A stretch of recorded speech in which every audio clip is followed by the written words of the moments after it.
Hello, good afternoon. My name is Belinda. Mi nombre es Belinda. Je m'appelle Belinda. Nombre si Belinda. So I am here to talk to you guys about Bali Consultant, Best Access for Life International Enterprise Consultant. We're gonna focus on the Bali right now, the Best Access for Life. Now, as you guys probably know, one of the services that I love to provide people the most is immigration services. So the reason I'm doing this video is to help provide the new guidelines on a fee change, and also how to apply for your US citizenship online. Yes, we're gonna go through it. I'm gonna show you the steps. And this is to save you some money, because as of October 2nd, the fee is going up from $640 to $1,070 if you do it by paper, $1,160 if you do it online, and plus the fingerprint fee. So to save yourself a little headache, to save yourself some trouble of going to the post office, to save yourself all the paperwork, this right here, if you just listen to the step, and of course you're welcome to message me with questions if you have any. Once we're done, once you try to go through the process, it's not working for you, I am here to help in any way that I can. Now, Bio Consultant provide many services, of course. We're not just limited to immigration services. We provide notary, we provide interpretation, translation, business consulting. If you just need a quick advice on something very simple and the language barrier is pretty much causing that wall up where you're like, okay, I think I know what to do, but I don't understand the document. Don't worry, we got you. We'll be able to help explain that document to you. We'll be able to help you fill out that document if it's needed. That's what we are here for. This is what Bio Consultant is about. For right now, let's get into this U.S. citizenship application and see if I can help get some of you guys naturalized before the end of the year. You never know. You never know. The process is a little longer right now, but miracles happen every day. So let's get to it. Hello, everyone. Hello. Bonjour, bonsoir, good afternoon, good morning, depending on the time you're listening to this. I'm going to just try to do a quick video, go as fast as possible to show you how you can apply for your U.S. citizenship online to get your naturalization certificate. This criteria that I'm going to do, I'm going to use it based on someone who has their permanent residence for 5 years or more. So I know there's different ways that you can get your naturalization, but this is the scenario I'm going to use. So we're just going to go into the website. I'm going to show you exactly where to go to apply, and then we go from there. So this is the website here. The link is uscis.gov/n-400. Link là c'est uscis.gov/n-400.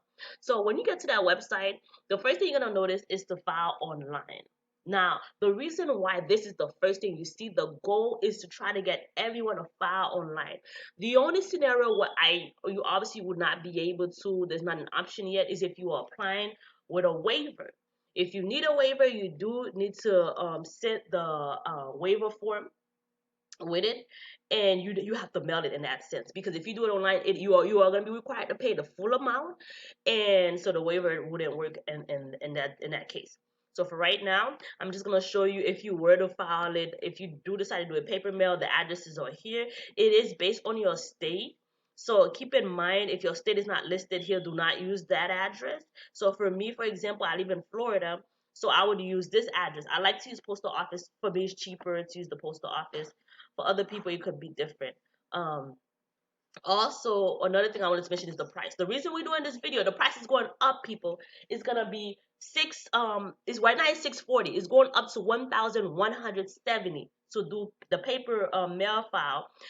It's gonna be $1,160 to do the online filing, and plus the fingerprint. Right now it's $725 with the fingerprint.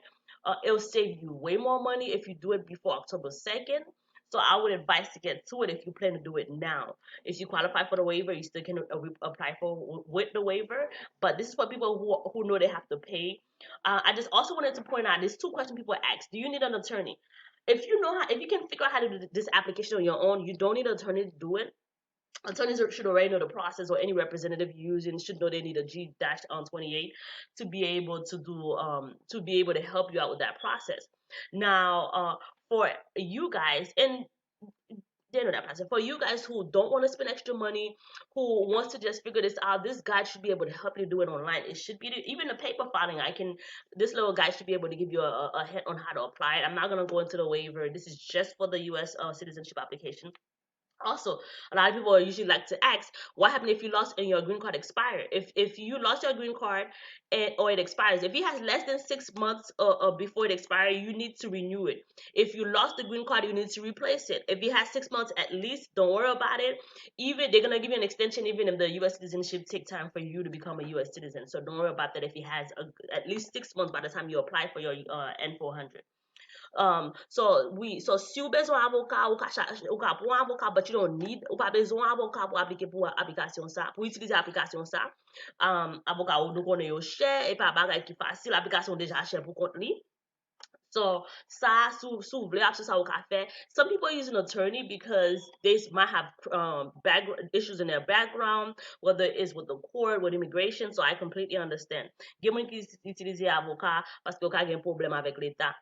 Now, si katou expire, si katou perdi, résidence katou perdi ou bien expire, faut qu'on remplace yo, faut qu'on renouvelle li. Si gen 6 mois sou li, même li a pas expire pendant wa fait citizenship ou yo ka bo extension sou li.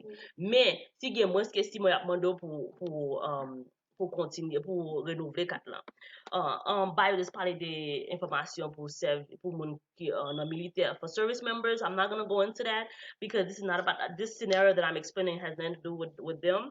Of course, if you are a service member, you can read the details about it and get some information regarding how the process is a little different for you. All right, so we're going to get into the second part. So stay with me, guys. We're going to try to go through this as soon as possible. Thank you so much for being here. Thank you so much. So as I said, now we're going to go into, before we go into the application, we're going to go into the instructions just to kind of go over what exactly is the N-400. So this application I'm going to open up is going to show you what is the N-400, what is the purpose of it. So as I mentioned, is the application for naturalization on how to become a U.S. citizen. So there are cases where you're already a U.S. citizen through your parents, either by adoption or by your biological parents. If they were a U.S. citizen by when you were born or before your 18th birthday, it's possible you already are a U.S. citizen. You just need to apply for the certificate, which is the N-600. Now, of course, you're wondering where, if I was born here, I'm not talking about being born in a country. I'm talking about you were born abroad and your parents were citizen when you were born. I'm talking about those type of cases. Of course, if you were born here, your birth certificate proves that.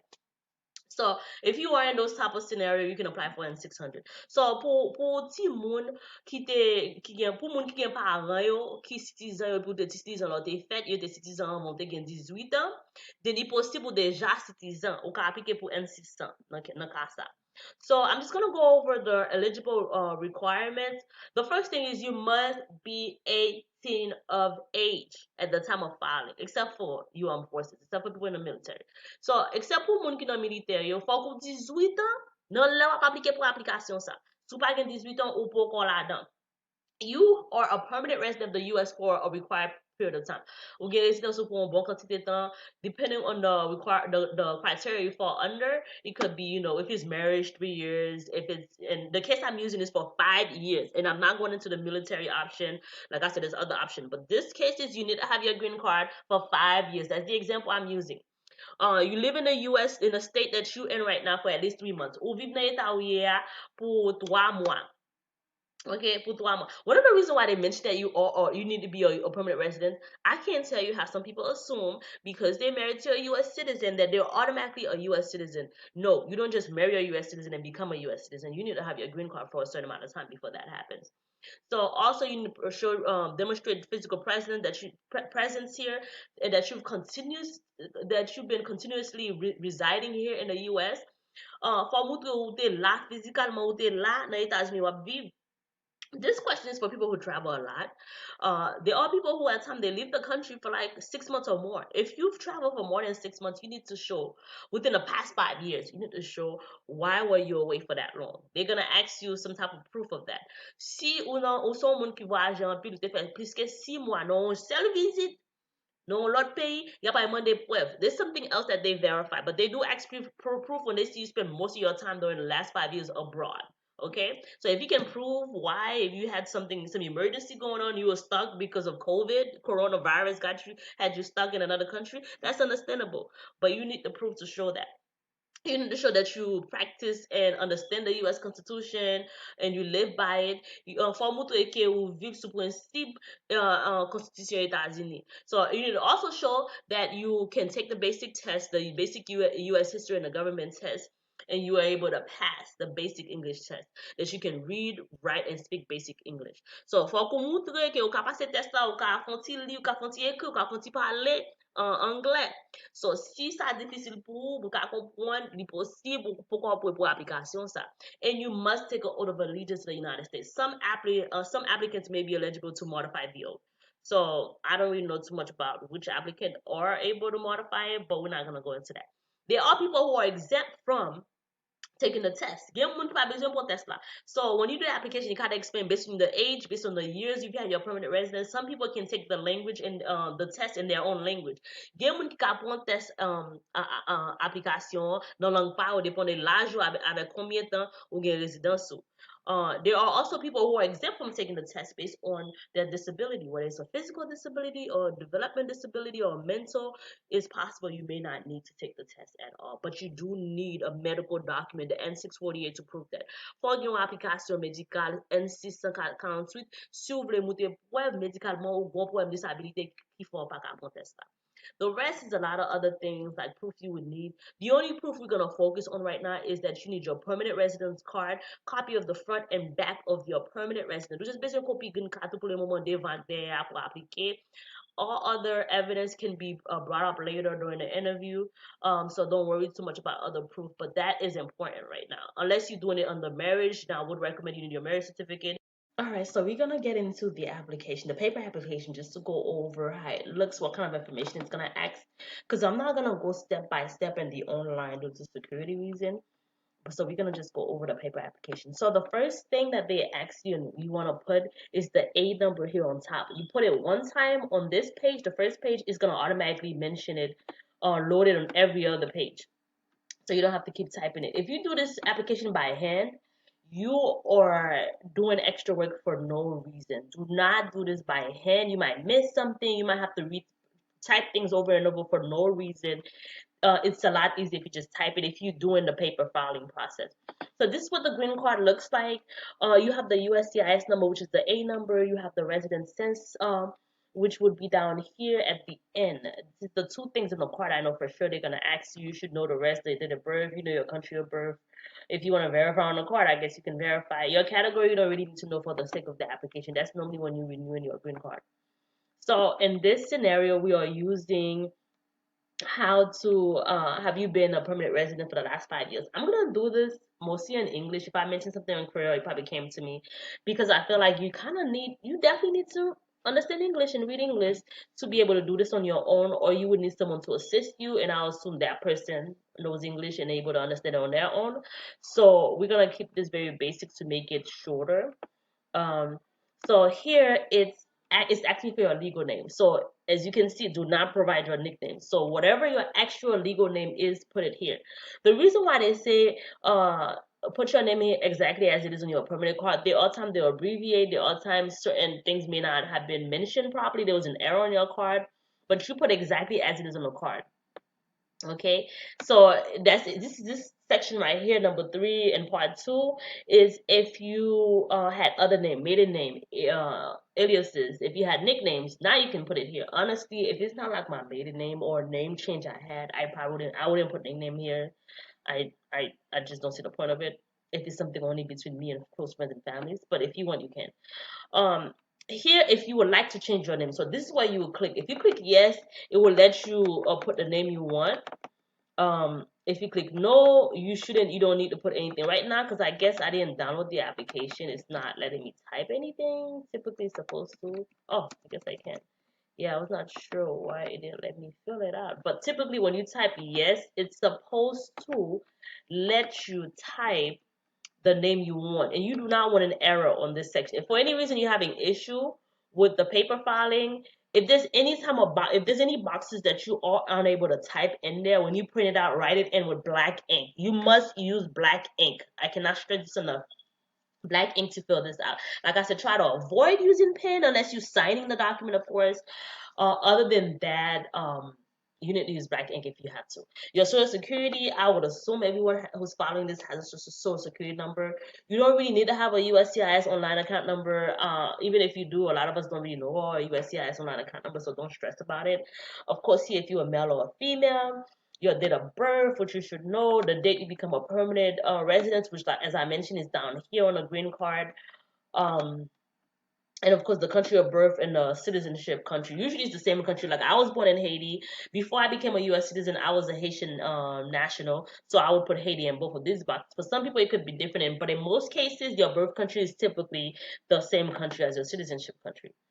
um Here, this is where, as I mentioned before in the instruction, some people do have physical or developmental disability or mental impairment that would prevent them from being able to do the test. So in this case, you would put yes, but as you can see here, if you do put yes, you will have to submit an N-648. You don't have to do it right away.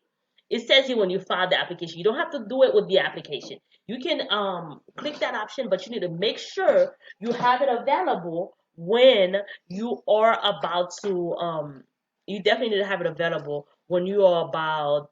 I'm sorry, something really distracted me for a moment there, so I'm trying to catch my thought. I would blank for a second.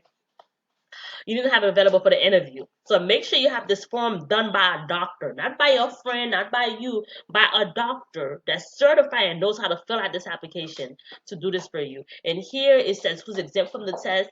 The people who are typically exempt are based on the criteria here. If you're 50 years or older and you had your permanent green card for 20 years, 55, 15 years, 65 and 20 years mean, and that means you're not exempt from the test, you're exempt from taking it in English. So my correction, you don't have to take it in English. You could take it in a language of your choice for those cases.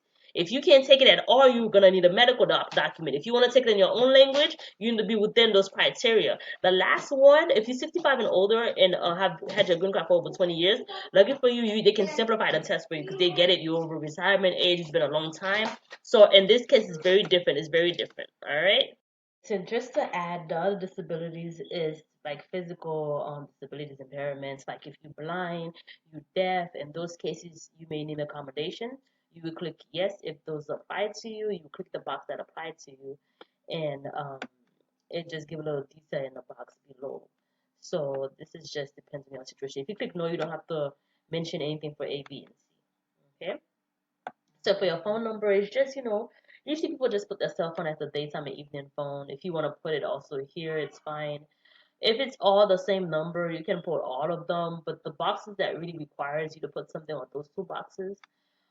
If you want to add your email, if you do it online, I'll assume you have an email. But of course, I'm assuming since you're doing the paper option, then you just want to type it here. If you don't have an email, it's not a big deal either. Also here, so now for your physical address, this is for the last 5 years of address history. This is important.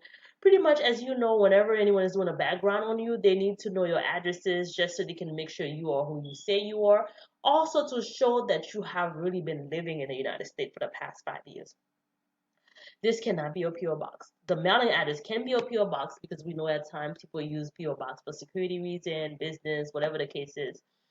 So you can use that as the current mailing address. So those can be two different addresses, and here, if you have additional addresses, so let's say the first address was less than 5 years, you would add all the other addresses. Now, there are times where people move a lot.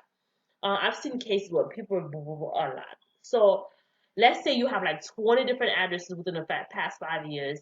There's usually certain address that's not even mentioned anywhere. Like you probably lived there for 30 days with a family member temporarily. Those addresses are not that required. I would say physical permanent address that you had at that within the last 5 years are the ones that are really important here.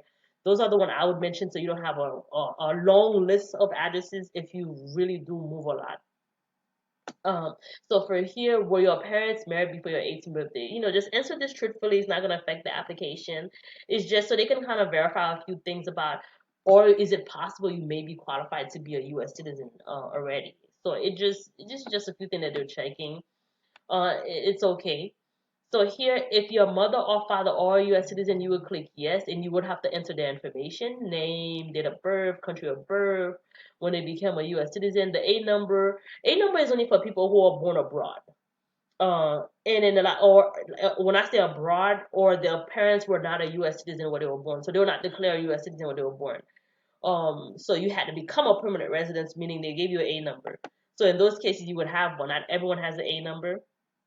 If you're applying for this application, you must have an A number, which is why, which was what was the first thing I mentioned. As I mentioned, if it was added to the first page, it would be mentioned on each of the pages if you're doing a paper application. So for your parents, if you say no, you don't have to list any of your parents. If none of them was a U.S. citizen, was ever a U.S. citizen, if they're dead, you just say no. Um, so here also, you don't have to say. I'm sorry. The part I say if they're dead, if they're deceased, you say no. Even if they're deceased, if they were a U.S. citizen, I would still say yes, because they're just trying to see, as I mentioned to you, if they had that citizenship at the time that you were a minor. So that part is important. Here is just your biographic information. So whether you Latino or not, your race, your height, your eye color, your hair color, you guys know that information. Try to be as honest as possible. Um, just give a good approximation of when you check your height. Your height is usually mentioned in your license, your weight, whatever you last remember at the doctor. Try to be as realistic as possible as how you actually look. Don't over exaggerate because they are gonna see you, so you don't want to mention things that doesn't apply to you at all, that doesn't look like you. Your employment and school history are important. This is another way to kind of verify what you've been doing within the last 5 years. There are cases where you are unemployed. It's okay to mention unemployed, but if you have been employed within the last 5 years or you've been working, just mention the name, the address, the day that you started or you ended the job. Of course, if you hadn't ended the most current job, you could just put present here. The occupation, what type of position do you have at that company. So this is only for 5 years history. Now, there are cases where people haven't been working or going to school. It could be maybe you're a housewife. It could be you're in retirement age. That's okay. If they ask about that, you have ways to verify that you've been here, whether it's your address history. There's ways to verify you've been living here. So don't stress too much about that question. Just be honest. This is for time you spent outside the US. So the total amount of days within the last 5 years. So let's say you had 10 trips within the last 5 years. And of each trip that you take, you go for like a week. So you have 7 days a week that you go in each trip that you took. So that's 70 days. So you put 70 here and you put 10 trips here. And you would list from when did you leave the US, when did you return. Now, I would say this. If let's say you do have a trip more than 6 months, be ready. You may not provide the evidence at the time of application, you doing the application, but they will ask you, why were you away for so long? They may wait for you to bring the information in the interview. They may just ask you before the interview. So be prepared to be asked about that if your trip was more than 6 months. And you just mentioned what countries you went to and how many days in that period of time. Obviously, you would think, okay, if you left on this date and you came back on this date, they would tell you how many days. They want you to tell them exactly how many days. They are doing this because they want to know how many. If let's say, think about it, it's 365 days a year, five years. So if you do the math, and let's say you've been away for more than half of the time you claim you were living in the US, you've been living in another country, that kind of shows them you've been living abroad. What I usually tell people, if let's say they do have a scenario where they were living away for like a year or two within the last 5 years, and they have no emergency. There are emergencies that's come up, especially around now. Maybe you was out of the country for about 2 months, and then the coronavirus hit. Everybody's blocked, can't travel. So of course that you can show proof that during that time you send a letter explaining what happened, and they will understand. Now, if you don't have any proof, you just felt like you wanted to live somewhere else for a while, then that shows you wasn't continuously living here. In that case, I would recommend you waiting a longer period of time to try to apply for your citizenship, because if you fall into that category within the last 5 years, it is going to affect. And that doesn't mean they're going to reject your application, but they may reject you getting the opportunity to become a U.S. citizen. So keep that in mind. What is your marital status? If you're single, never married, you could skip this entire part 10. If you are married, you do need to provide information about your spouse. So the beginning. So keep this in mind. This part right here is very important. So in the beginning, you put the information about your current spouse. Now on question 8 on part 10, it gets a little confusing because it's asking about your current spouse exes. Annulled marriages, previous marriages, deceased spouses that they had. Do you put how many? This includes the amount of marriages you have now. So this is about your current spouse, prior spouse. So question 8 is about your husband or your wife's exes. not about you. Question 9 is about your exes, your prior marriages and things. Question 9 is about you. Question 8 is about them. So it's a little tricky. Some people get that confused. Here, how many children you have, whether it's stepchildren, whether it's biological children, whether it's adopted children. Please be as truthful as possible because they will find ways. If they happen to find out you do have a child, you are going to have to show proof of certain things. It's best you be honest. God forbid you had a child overbroad, you didn't mention it, now you want to claim the child. You will at least you provide the information. Your citizenship is on your record. If they were to look at your record, just be honest. And another thing to keep in mind, if you do have minor children or children of school age, and they do not live with you, because you do have to provide a child name, a number, date of birth, country of birth, and their address. If that address doesn't match your address, that means they don't live with you. You are gonna have to show some type of proof that you've been financially taking care of that child. So if you don't have like child support or other documents, the other parent can write a notarized letter stating that you have been taking care of that child. So it's okay if you don't have your own document, as long as the other parent who has the child in custody, who has custody of that child, writes a letter saying yes, you've been doing your part.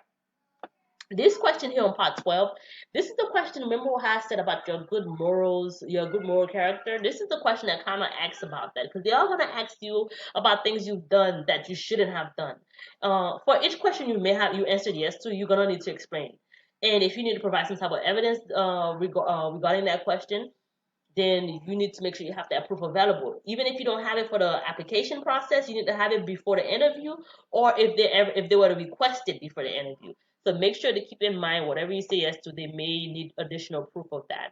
There are questions they ask you that honestly I feel like if this, let's say like this question right here, number 14, genocide, torture, were you involved in any of those activities, hurting someone badly, not letting someone practice their religion?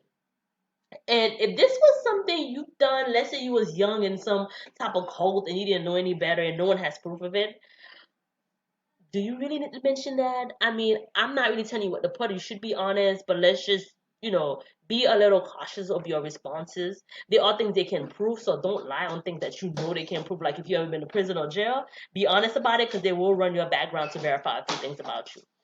So just keep that in mind.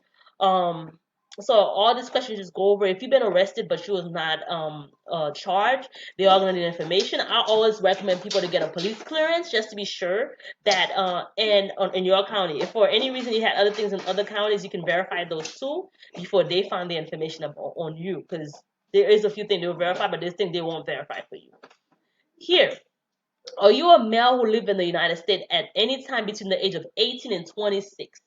If you are, you should have had a selective service number. If you haven't, there are some ways you can Google, you can find some more information about that because you need to have that document. They will ask you about it, so you don't want to say yes and then you don't have anything. And if you do say yes, of course, you're gonna put the date and then this information. If you do say no, you're gonna have to explain why not. So hopefully you did do that, okay? And the question 45 to 50, of course, is do you support the Constitution? Pretty much those questions would be yes. And it says here, if you answer no, you need to provide explanation. No, this is where the no's counts. This is where S's are important. You need to say yes, okay? So it's the opposite. The other ones, if you said no, you need to explain. This one, if you said yes, you need to explain the previous question. But 45 to 50, if you say no, you need to explain. You need to say why you don't support the Constitution. I mean, why wouldn't you go to war for the country? Why wouldn't you take the full oath? So all those things were important, as to, just because you don't agree with something doesn't completely mean you can be disqualified as long as you have a valid reason. But keep in mind, certain these are important. So if you say no, I hope your reasons make some sense. Okay. So here, on part 13, it's about, this is the question whether you had an interpreter. So if you didn't need an interpreter, you just said yes, you can read. So you don't have to check these boxes. If you had an interpreter, you're gonna put the interpreter, click this box, and you're gonna say what language they interpret for you. And you're gonna say if somebody else prepared it for you too, they're gonna click this box, and here they're gonna put their name, the person name who prepared it for you. They should know this if they're preparing this. I would assume or prepare someone who's doing this application for you.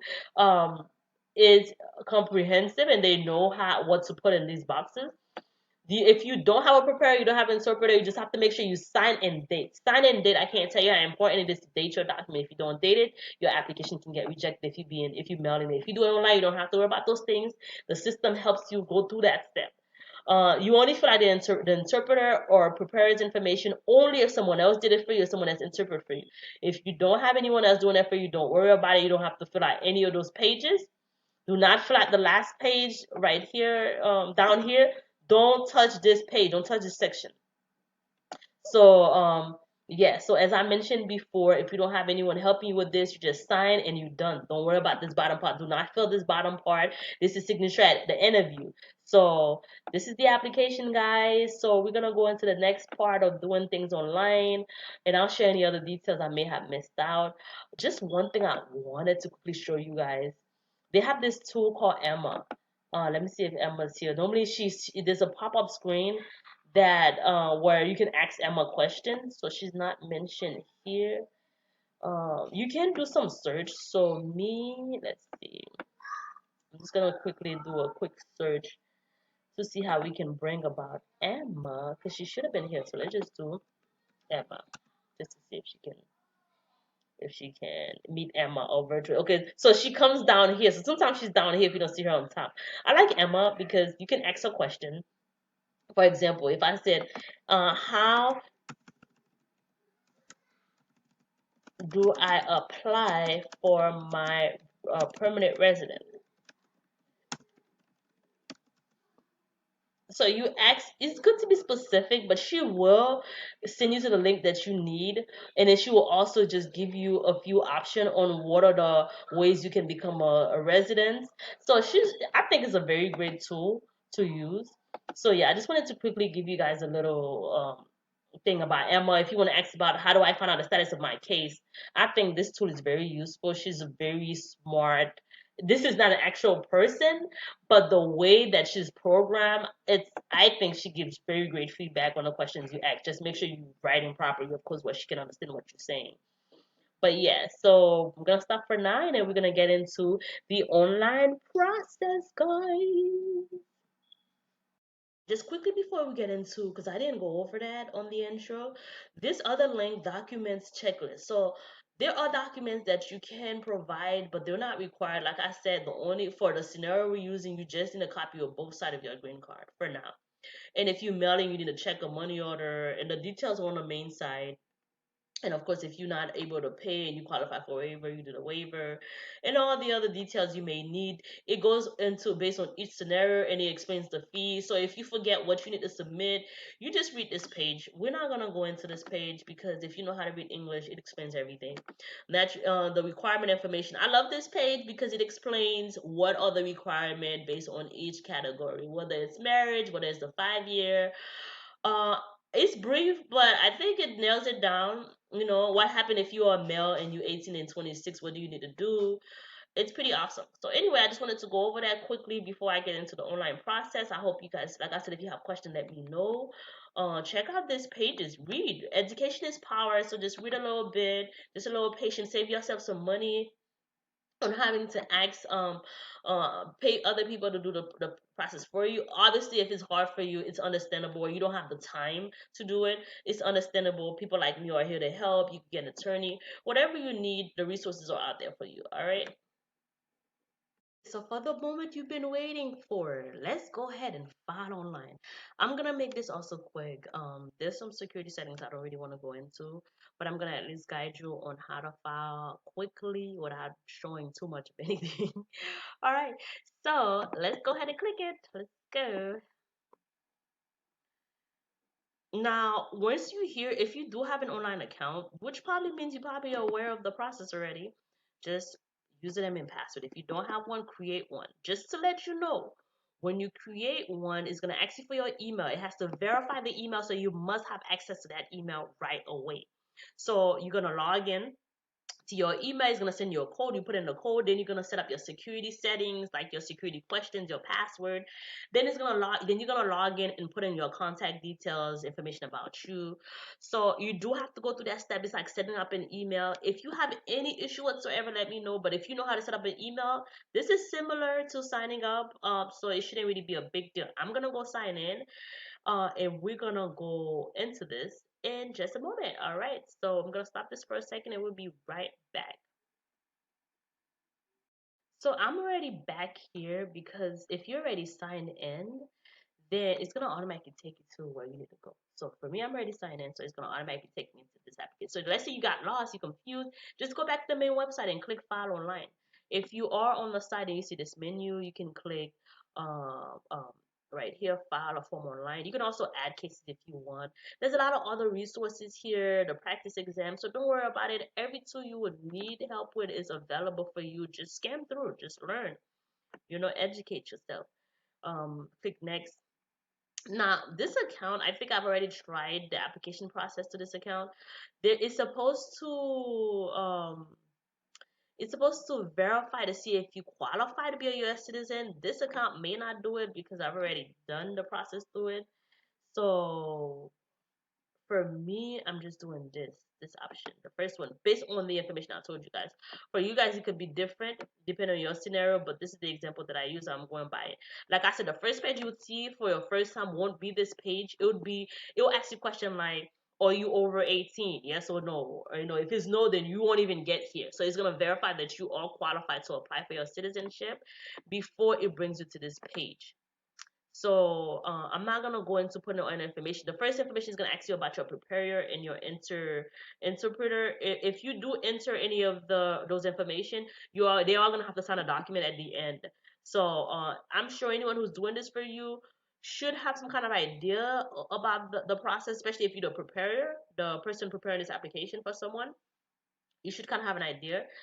If not, using my guide, at the end there is a paper you sign, you print it out, sign, and you upload it online. So it's not a big headache, but make sure you have for this case, this is the only scenario where you're gonna need to print anything out.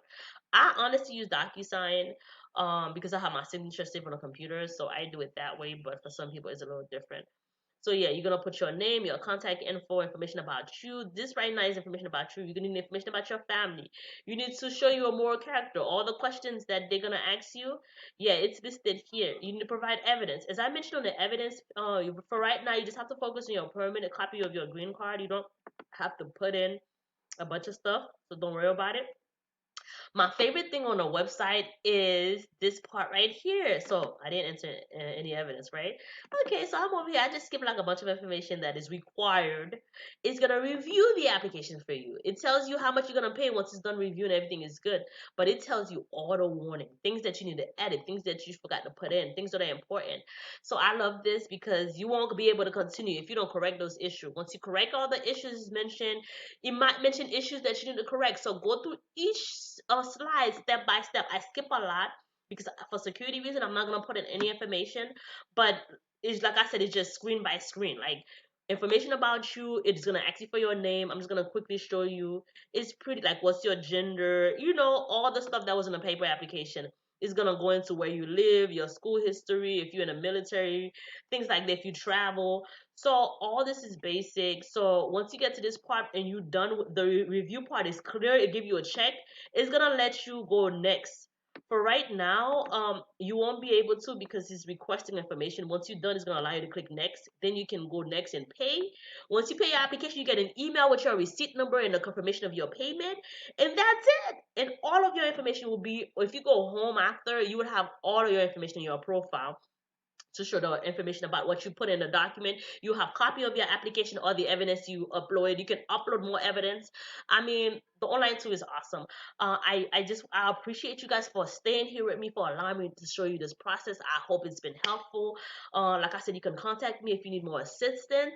If you want, you can go on my website, which is right now it's still under production. I just have something up, but you can go to bioconsultants.com. And if you need support, you can just go here and click here to request services. Actually, this is the services we provide. So it's supposed to bring you to the application page, which is why I said the site is under construction right now. We're still doing some updates on it, but just some basic information about you, what you need, and then it'll send me an email and I'll be able to contact you. So if you need any information about any of this, fill out this application, let me know about you. You are required to put your name. The reason why I want your age is because I just need to know right away if what you're asking me is possible, if it's for you or for somebody else. So yeah, so thank you so much. Have a blessed one, you guys. I hope this has been helpful for you. All right.